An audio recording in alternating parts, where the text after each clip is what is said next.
If you have ever taken Latin or Spanish in high school or college, you probably used a grammar book to help you learn the language.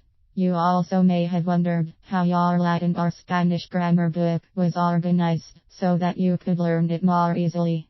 More than 500 years ago, Elio Antonio de Nebrija was an educator from Spain whose scholarly contributions to both languages has unofficially made him the father of Latin and Spanish grammars.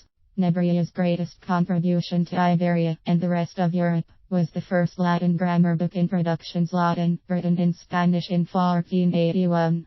In 1492, Nebrija also composed a Spanish into Latin dictionary. In 1495, he outdid himself by publishing the reverse, a Latin into Spanish dictionary.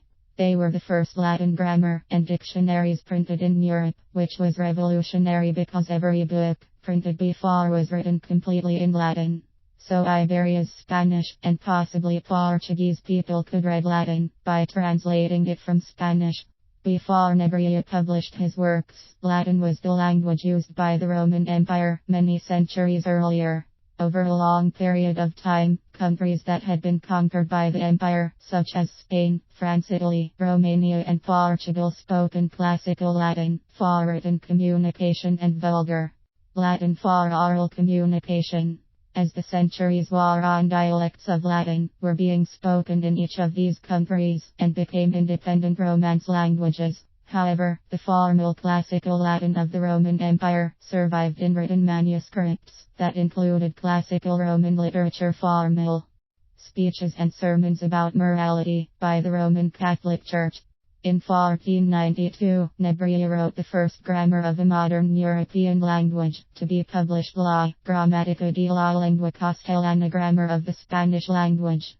To the rest of Europe, a grammar book in its country's own language was unheard of. Nebrija actually published this book for Isabella, the Queen of Spain, so that she could use it as a tool to centralize all of the other languages from different parts of Spain into one language, Castilian, for one empire. It was also not just for the entire Iberian Peninsula, but the future Spanish-American colonies, which was prophesied by Nebrija himself. It was prophetic in that throughout the conquest of the Americas and the centuries of colonialism, language was used by the Spanish as a tool for conquest, to consolidate political power, to spread the Catholic faith, and to unify the empire. Jean de la Rosa, Language and Empire. The Vision of Nebrija.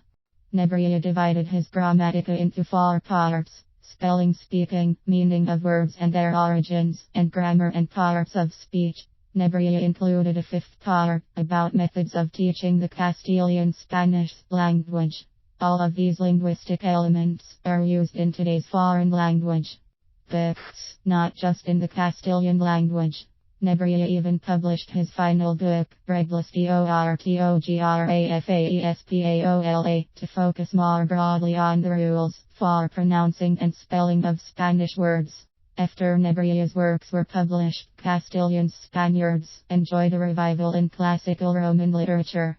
They traveled to Italy, where Nebrija studied, and were exposed to the Italian Renaissance. As a result, Spain culture experienced its own Renaissance. Spain's number of literary publications by Spanish authors exploded, so much so that this period was known as Spain's Golden Age of Literature, El Siglo de Oro.